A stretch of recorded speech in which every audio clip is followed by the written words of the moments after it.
Nah, mungkin ada di antara Anda yang bertanya, kenapa sih kok yang dibahas Injil Markus dulu?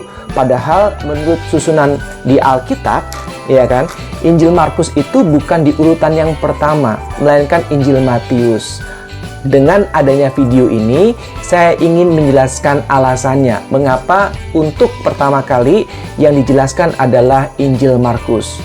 Teman-teman, sebagai informasi, Injil Markus merupakan Injil tertua dibandingkan Injil-Injil yang lainnya loh. Shalom, selamat datang dalam program belajar Alkitab bersama Elvindes Kapitsa. Dan buat kamu yang ingin belajar kitab suci dengan cara yang berbeda, mari bergabung di dalam grup Telegram Belajar Alkitab. Dijamin seru dan menyenangkan. Kamu bisa tanya apa saja seputar pengajaran yang diberikan. Link belajarnya ada di kolom description di bawah ini. Jangan lupa bagikan video ini kepada teman-teman dan keluarga kamu. Selamat menyaksikan. Shalom teman-teman, selamat datang di program Belajar Alkitab bersama dengan saya Elvindes Kapitsa. Senang sekali pada kesempatan kali ini saya boleh menyapa Anda sebagai seorang sahabat yang saya percaya sangat diberkati oleh Tuhan. Besar harapan kami melalui program video ini kita sama-sama belajar untuk memahami kitab suci dengan lebih baik, lebih benar secara kontekstual. Video kali ini kita akan belajar membahas mengenai seorang pengarang Injil, yaitu Injil Markus yang bernama Yohanes Markus. Nah, mungkin ada di antara Anda yang bertanya, kenapa sih kok yang dibahas Injil Markus dulu? Padahal menurut susunan di Alkitab, ya kan, Injil Markus itu bukan di urutan yang pertama, melainkan Injil Matius. Dengan adanya video ini, saya ingin menjelaskan alasannya mengapa untuk pertama kali yang dijelaskan adalah Injil Markus. Teman-teman, sebagai informasi, Injil Markus merupakan Injil tertua dibandingkan Injil-Injil yang lainnya loh. Injil Markus ditulis kisaran antara tahun 60 sampai dengan 70 Masehi. Ya, kurang lebih 30 sampai 40 tahun setelah Yesus wafat.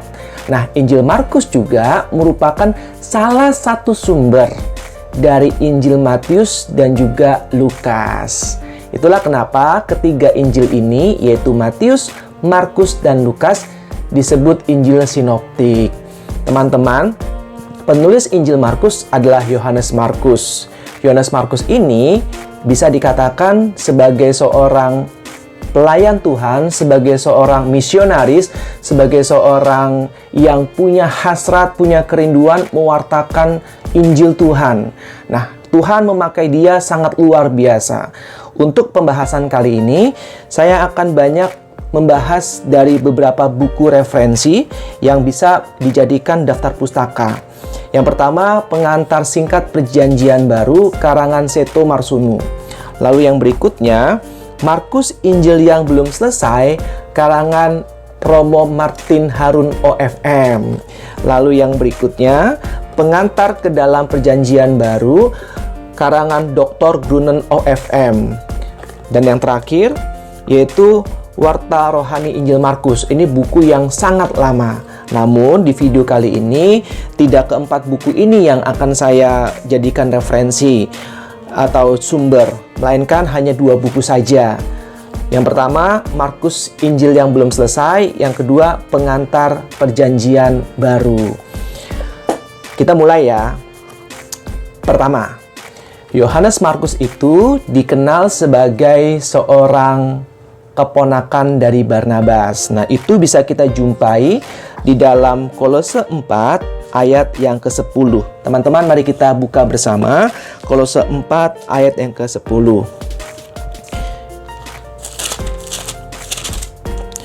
Saya bacakan ya.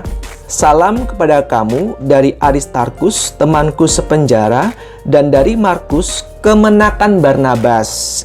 Tentang dia kamu telah menerima pesan, terimalah dia apabila dia datang kepadamu. Jadi dengan sangat jelas dikatakan bahwa Yohanes Markus, sang penulis Injil Markus ini adalah keponakan dari Barnabas. Dan sebagai informasi, Barnabas dan Paulus merupakan dua tokoh penting yang membawa Injil atau mewartakan kabar sukacita di daerah Antiokhia.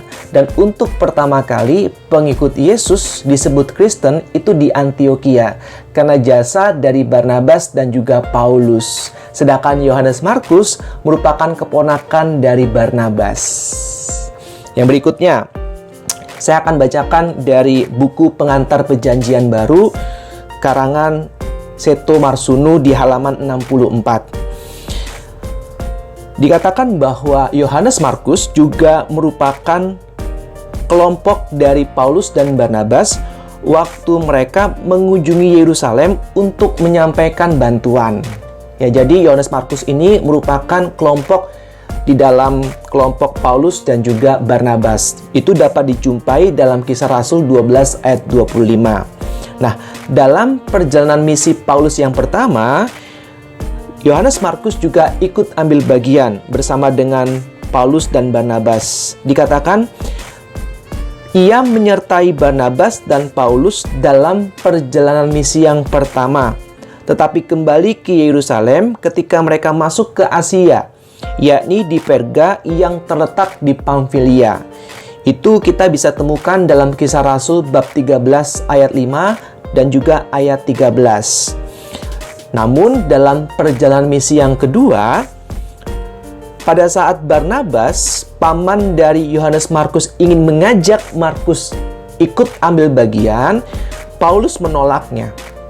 Penolakan ini menimbulkan perselisihan yang tajam, sehingga Paulus dan Barnabas berpisah. Teman-teman, ini yang kita bisa pelajari, bukan keperpisahannya, ya, bukan percecokannya, bukan perselisihannya, tetapi bahwa perselisihan itu wajar, percecokan itu wajar dalam pelayanan.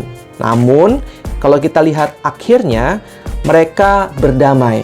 Nah, dikatakan Barnabas membawa Markus ke Siprus, barangkali untuk menghibur dan memberi semangat. Pada waktu selanjutnya, Markus berdamai dengan Paulus. Nah, ini yang mau ditekankan, bukan percecokannya, bukan perselisihannya. Karena kalau dalam setiap pelayanan itu hal yang wajar. Namun yang mau ditekankan di sini adalah di dalam perselisihan dan percecokan akhirnya mereka berdamai. Ia menemani Paulus di penjara kota Roma dan bertindak sebagai utusannya ke Asia Kecil. Nanti saya akan jelaskan sebelum Yohanes Markus berada di Roma dengan Paulus, Yohanes Markus berada di Mesir, di Alexandria, ya. Rupanya Markus juga memiliki hubungan istimewa dengan Rasul Petrus. Ya, jadi Yohanes Markus ini punya hubungan yang sangat istimewa dengan Rasul Paulus dan juga dengan Rasul Petrus. Ketika Petrus dipenjara, pada saat itu dipenjara oleh Raja Herodes, para jemaat berkumpul di rumah ibu dari Markus, yaitu Ibu Maria. Mereka berkumpul bersama di rumah Ibu Maria, berdoa, mendoakan Rasul Petrus. Nah, pada saat Rasul Petrus keluar dari penjara, yang pertama Rasul Petrus kunjungi adalah rumah dari Ibu Maria ini. Dan pada saat Yohanes Markus berada di Roma, dan saat itu sudah ada Rasul Paulus dan juga Rasul Petrus di Roma, di bawah kuasa Kaisar Nero. Dan saat itu bisa dikatakan Yohanes Markus itu adalah asisten pribadi dari Rasul Petrus. Nanti saya akan jelaskan, ya. Nah, saya ingin menjelaskan saat ini sebelum Yohanes Markus masuk ke kota Roma, Yohanes Markus itu berkarya dulu di Mesir, tepatnya di kota Alexandria. Kisaran tahun 53 sampai dengan 60 Masehi. Nah, singkat cerita, pada saat Yohanes Markus berada di Mesir, di Alexandria, kehidupan jemaat Kristen saat itu bertumbuh sangat pesat. Mereka memiliki daya pikat yang luar biasa. Bagaimana cara mereka hidup, bagaimana cara mereka mengasihi sesama, bagaimana cara mereka menolong orang lain, itu sangat memikat banyak orang di Alexandria. Sehingga pada saat itu pertumbuhan jemaat Kristen sangat pesat. Ini membuat para penguasa Mesir merasa khawatir dan merasa terancam. Karena kan mereka punya kepercayaannya sendiri. Oleh sebab itu, karena mereka merasa terancam, para penguasa Mesir ini mengancam ingin membunuh Yohanes Markus. Nah, para pengikut dari Yohanes Markus ini mendengar apa yang menjadi ancaman dari penguasa Mesir. Lalu mereka memberitahukan Markus agar Markus segera mungkin meninggalkan kota Alexandria, meninggalkan Mesir. Di sisi lain, tahun 61, Paulus sudah berada di kota Roma sebagai tahanan rumah. Mendengar bahwa apa yang dilakukan oleh Yohanes Markus di kota Alexandria, Mesir, ia menghasilkan buah berupa pertumbuhan yang sangat pesat dari iman jemaat Kristen di sana. Rasul Paulus tertarik untuk mengajak Yohanes Markus ini datang ke kota Roma mewartakan Injil bersamanya. Akhirnya, karena di Mesir juga terancam, Yohanes Markus memutuskan untuk menerima tawaran atau ajakan dari Rasul Paulus pergi ke kota Roma. Jadi, Yohanes Markus setelah berada di Mesir, berkarya di Alexandria, dia melanjutkan karyanya di kota Roma. Nah, di kota Roma, dia datang tahun 62 dan meninggalkan kota Roma di tahun 64. Menurut tradisi, di kota Roma inilah Yohanes Markus menuliskan Injilnya. Makanya bisa dikatakan Injil dari Markus ini ditujukan kepada jemaat Kristen di kota Roma. Nah, saat itu kita tahu bahwa Kaisar Nero sedang berkuasa antara tahun 54 sampai dengan 68 Masehi. Begitu banyak terjadinya penganiayaan terhadap jemaat Kristen, pembunuhan dan sebagainya. Yang kemudian terjadi dengan mata kepala sendiri, dengan pengalaman hidupnya sendiri di kota Roma, Yohanes Markus menjadi saksi di mana Rasul Petrus dan Rasul Paulus itu juga wafat di kota Roma. Tetapi yang menarik adalah pada saat setiap kali Rasul Petrus berkarya di kota Roma, selalu ada Yohanes Markus. Dan pada saat Rasul Petrus dibunuh oleh Kaisar Nero, itu kurang lebih tahun 67 Masehi, setelah Rasul Petrus wafat, barulah Yohanes Markus menulis Injilnya. Jadi perkiraan penulisan Injil Markus itu di tahun 60 sampai dengan 70 Masehi, ya. Nah, Injil Markus ini ditulis dalam bahasa Yunani. Mungkin teman-teman bertanya, loh, kan ditujukan kepada jemaat Kristen di kota Roma. Kenapa kok tidak ditulis dalam bahasa aslinya, yaitu bahasa Latin? Kenapa ditulis kok di dalam bahasa Yunani? Nah, teman-teman, walaupun saat itu bahasa ibu dari orang-orang Roma adalah bahasa Latin, namun kebanyakan mereka menggunakan bahasa Yunani. Jadi, Yohanes Markus menulis Injilnya agar efektif dengan menggunakan bahasa Yunani, sehingga dapat diterima oleh jemaat Kristen yang ada di kota Roma itu.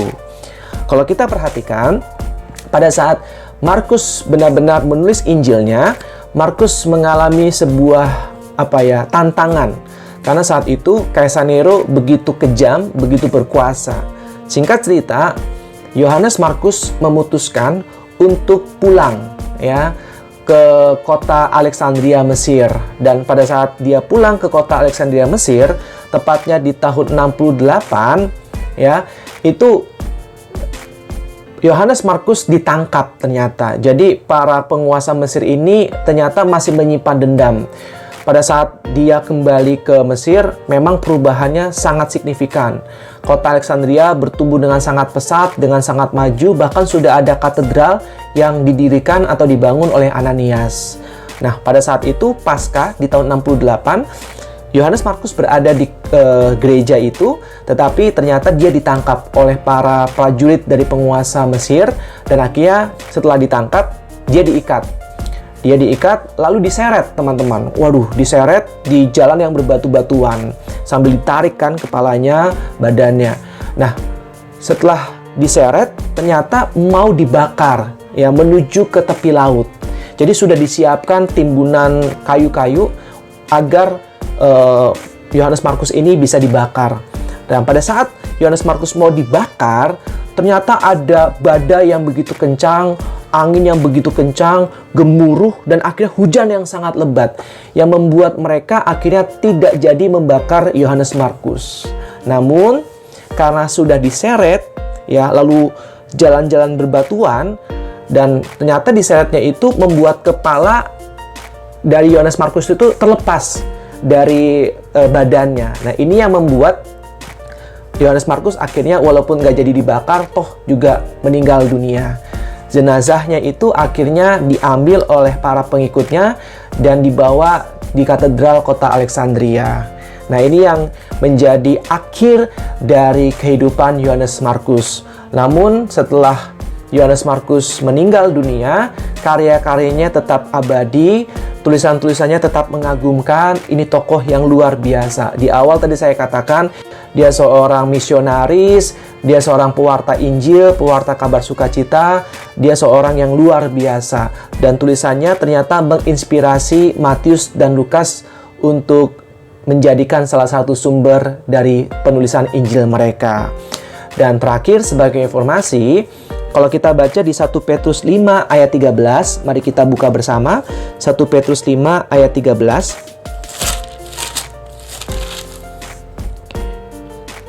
Salam kepada kamu sekalian dari kawanmu yang terpilih yang di Babylon dan juga dari Markus anakku. Ini informasi terakhir yang dapat saya berikan. Jadi, Yohanes Markus bisa dikatakan anak rohani dari Rasul Petrus. Dan Rasul Petrus bisa dikatakan bapak rohani dari Yohanes Markus. Mereka memiliki hubungan yang sangat dekat satu sama lainnya.